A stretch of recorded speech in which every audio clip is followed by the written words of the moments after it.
I have a new girlfriend. I'm going to live here with her, so I'm divorcing you, and you're going to go to your parents. I don't understand what you are saying. I don't need you anymore.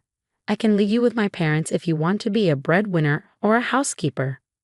Noah, you understand, my parents-in-law and my husband laugh at me. They are the worst kind of people, but for me, it's better that way. Then you all need to leave. My name is Noah, and I am a 32-year-old office worker. I have lived my whole life working. After graduating from college, I started working for a major company. For about 10 years, I worked hard and obtained qualifications for promotions. Thanks to that, I am now department manager at such a young age. I am blessed with a boss who always has something useful to say to me and a group of highly motivated and talented subordinates. I was very fulfilled in my work, but my personal life was not at all fulfilling. I had a boyfriend once when I was a student, but none since I started working. Worried about my situation, a friend of mine hosted a dinner party for me. That is where I met Matthew. He was kind, had a nice smile, and gave me the impression that he was very personable. Since he was the same age as me, we had a lot in common, and it was fun talking to him. We soon became friends, exchanged contact information, and started going out to eat alone together. Then he confessed his feelings for me, and we started going out together. We got along well, and he proposed to me, and we ended up getting married. I was so happy to be married to the man I loved so much, and soon after, I went to his parents' house to greet them. His parents were very kind and welcomed me with open arms. Noah, it's nice to meet you. I can't believe such a beautiful person came to be Matthew's bride, cried his father. I am so proud of my son for bringing a good woman here. Hey, Mom and Dad, stop it. Noah is getting scared. Oh my, if you really think so, you can say it. That's right, it's a compliment, so it's okay. His parents were very friendly and easy to talk to, just like him. Noah works for a major company, doesn't she? Oh no, that's great. It's cool to be a woman who can work hard. Will you quit your job when you get married? No, I'm going to keep working. Well, you've got a good job at a good company. That's better. I was relieved. According to my friends around me, I had heard that their mother-in-law told them to quit the job. They say that they are often told that it is a wife's job to support her husband, so I was glad. I thought to myself that my would-be mother-in-law was generous. After greeting my parents, we were married. My heart was filled with excitement for the new married life that was about to begin. My husband moved into the house I was living in, and we started our new married life together. I'm very happy to be newlyweds with my husband, whom I love very much. I'm happy to be able to be at home with him all the time, and I'm also happy to have him home when I come home from work. 6 months into our life together, my husband said he had something he wanted to discuss with me. If you don't mind, I'd like you to live with my father and mother. What do you mean, live together? Yes, they are getting old, and I am worried about many things. I see. I can certainly understand how my husband feels. My parents are about the same age as my husband's parents, but my brother and his wife are currently living with them, so I have nothing to worry about. However, my husband is an only child, so it is understandable that he is concerned about his parents. Does this mean we are living with my in-laws? Yes, it would, but do they have a room available for us? They use every room for some reason or another. About that, if you like, I think it would be a good idea to renovate my parents' house and make it a 2-family house. 2 families. Yes, if we do that, it will be much cheaper than buying a new house. We can live in a beautiful and spacious house while still maintaining our privacy. Right? I see. I thought it was indeed an attractive proposal.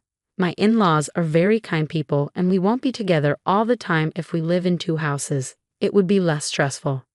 Really? Thank you. My mom and dad will be so happy. I was happy to see my husband so happy. Later, my in-laws came to visit us, and both of them were very grateful. I even thought that with such a kind and cheerful family, I wouldn't mind not having 2 households. Soon after that, my husband and I discussed remodeling my in-laws' house. The cost would be around $100,000, but as we were discussing it, my husband made a surprising remark. Actually, I have a favor to ask you. Can you pay for the remodeling? What do you mean? The full amount. Why? Then my husband looked very uncomfortable. Actually, we are in debt. I was surprised. Neither my husband nor my parents-in-law had ever said anything like that when we were dating or when we got married. I was surprised. How much debt do they have? About $150,000. What? I thought it would be a few tens of thousands of dollars, but I was surprised at the amount of money, and I ended up shouting out loud. It wasn't so bad at first, but it gradually grew, and even if I tried to pay it back, I couldn't. My parents are already living on a pension. I can't pay them back as much as I'd like, and the debt is getting bigger and bigger. I see. I could not hide my surprise and upset at the sudden and shocking revelation. I had no idea that my parents-in-law owed such a large sum of money. Noah, I need a favor. Will you help me pay off my father and father-in-law's debt? They can't afford it anymore, and I don't make a very good salary either. Then isn't it going to be tough to renovate the house and live together as two families? No, that's important, so let's go ahead as planned. You have asked me to pay for the remodeling and your father's debt. I'm on the hook for $250,000.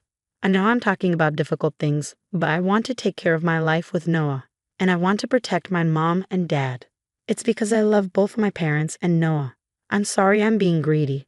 But if you really love me, please help me. I'll pay you back little by little. I was very distressed. My husband and my in-laws have no one to turn to but me, and I knew that my husband really loved me. But at that time, I was completely deceived by my husband's words. Love is blind, I think, and that is exactly what it is. Okay, I'll pay for it. I agreed to do so. Then my husband said, "Thank you so much," and he shook my hand and thanked me very much. He told my parents-in-law, and later they came to our house and apologized to me. My mother-in-law even shed tears of joy. I have to do my best from now on. I had to take over my in-laws' debt, and I was determined to do it. However, although I had some savings, I was afraid to pay it all at once. So for now, I decided to pay about $30,000 from my savings and then pay the rest in installments.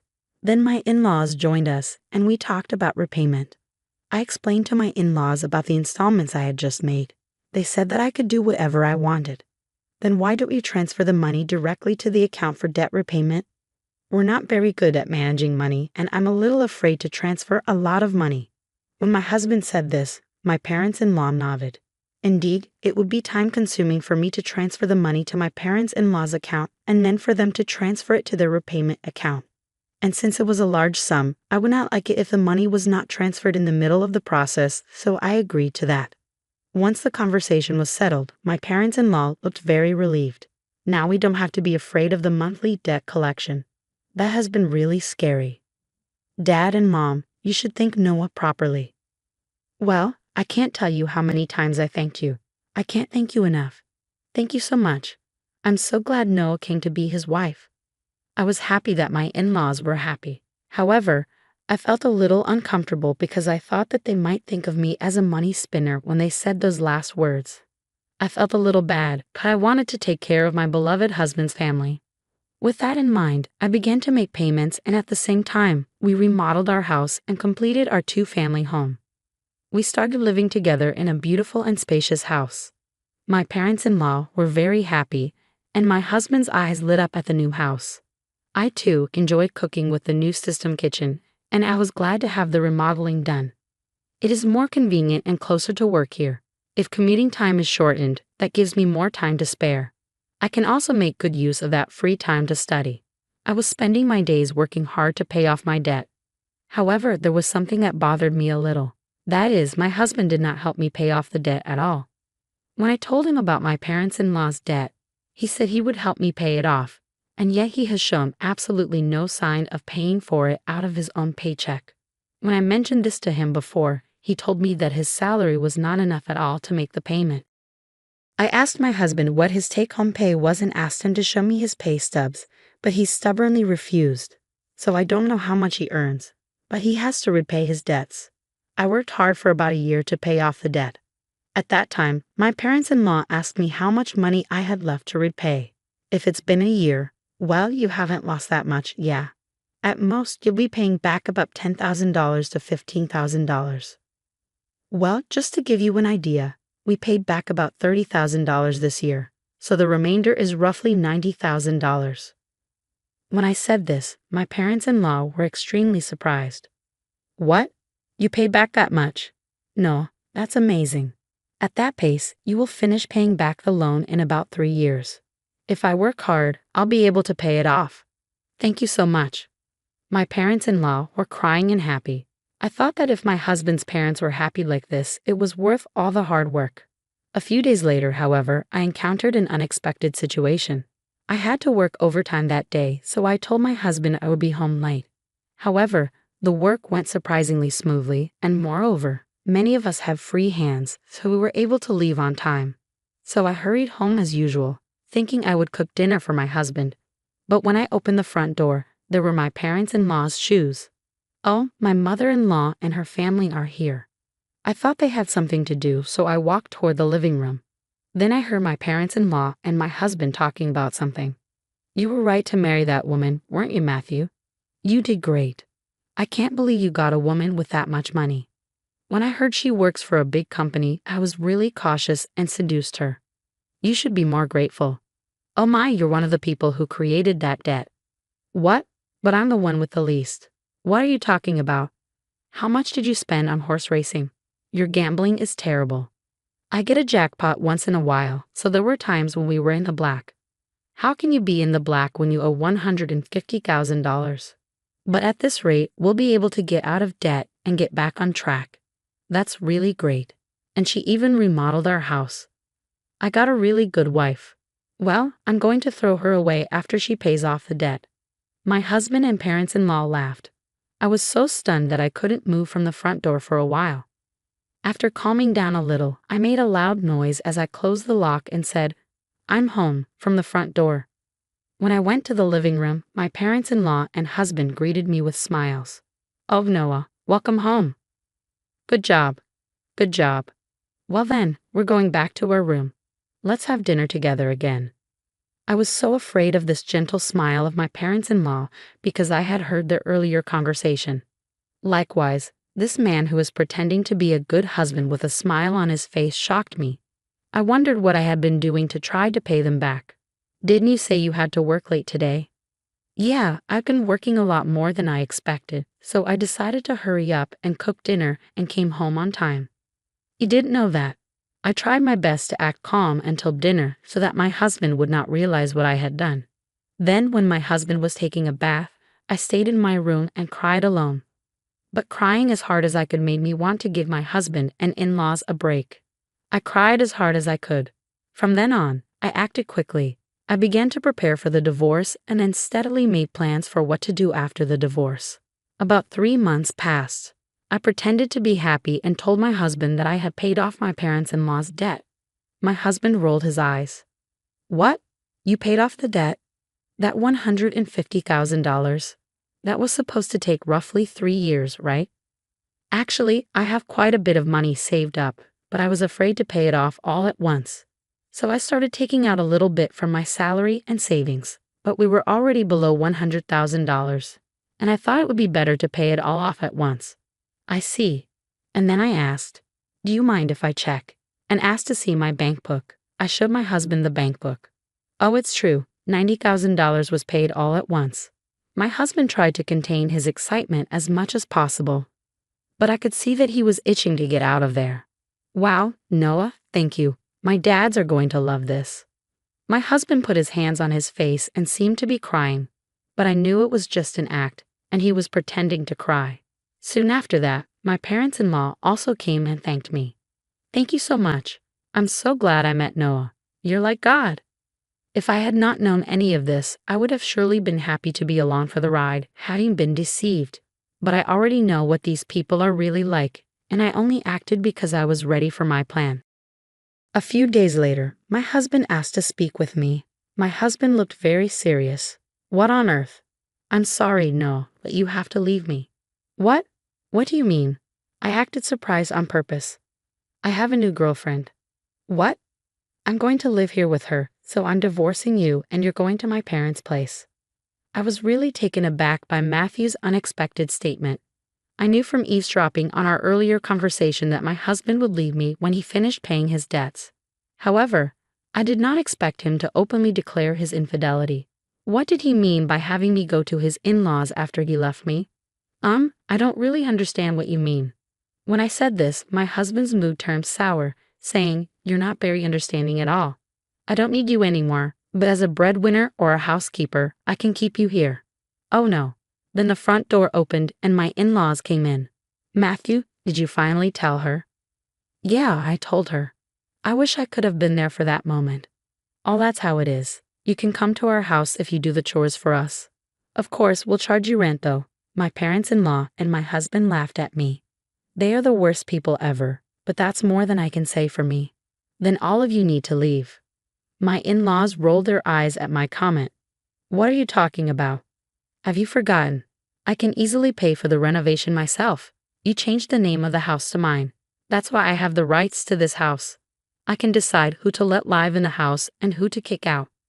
The faces of my in-laws turned blue at my comment. Then they finally remembered about the title of the house. I was really dumbfounded. "I'm sorry, but you can't live here anymore. If we get divorced, you'll be strangers." Oh no. My in-laws realized the gravity of the situation, but my husband, not wanting to be outdone by me, retorted, "But you took over our debt and paid it in full. You're the one who's losing money. If we had no debt, we could at least afford a new place to live." "That's true. Thank you for letting us live in a nice house while you pay our debts." My in-laws and husband said as much, so I told them the fact. "I'm sorry, but I didn't pay off the rest of the $90,000 debt." "What?" "No, but you had money missing from your bank book. That was just a separate account that I created and moved around. So the debt hasn't changed, $90,000. I just haven't had the collections come yet because I've been paying large sums of money continuously, but I think it's time for them to come. So you are responsible for paying the rest." My husband and in-laws went pale. Then I shot them a warning. "Matthew, you told me you were having an affair, so you should pay the alimony. I'll charge your partner for the affair too." "Oh no, she went out with me even though she's beautiful because I own a house and have money. If they charge me alimony, she'll dump me. I don't care anything about that." "No, I apologize. Please don't leave us." My husband is afraid of being dumped by the adulterer, and my in-laws are afraid of being dumped by me. They are truly selfish and scum parents and children in every way. I have nothing to do with you people anymore. No matter what you say, I also put this house on the market. I will also have you pay your debt of $60,000 that I paid on your behalf through my lawyer." Oh no. The in-laws froze, stunned by the loss of everything they had. I then demanded a divorce and alimony from my husband through my lawyer. I also demanded alimony from the adulterer. I demanded $60,000 from my in-laws for what I had paid them. Actually, that renovated in-law house sold for about $200,000.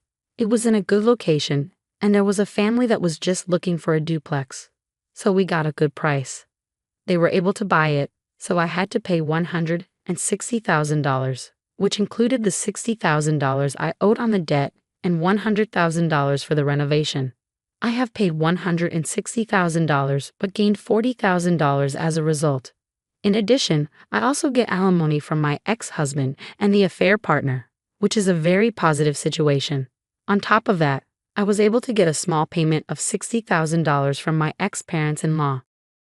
I am the one who is getting the most out of this situation. I think this is a reasonable request because the damage I have suffered was so bad that I distrusted people. As for me having that much savings to begin with, I was trying to learn how to invest so that I could pay off my in-laws' debts as quickly as possible. And since I had quite a lot of savings to begin with, I put a few tens of thousands of dollars or so into investments. I found that my assets had grown quite a bit in about a year. Plus, I had gotten a raise, so I was getting paid quite well. So I was able to take such a drastic step because I had saved a lot of money. I was the biggest beneficiary, and my former in-laws were back in debt, and they lost their house. To be honest, I think they deserved it because they cheated me like fraud. People like that should go to hell. For once, I should reflect on what happened to me this time and develop a better eye for people. From now on, I will also continue to save and increase my assets so that I can live a luxurious life in my old age, and I want to make many happy memories with people I can truly trust. What did you think of the story? And please subscribe to our channel. See you in the next video.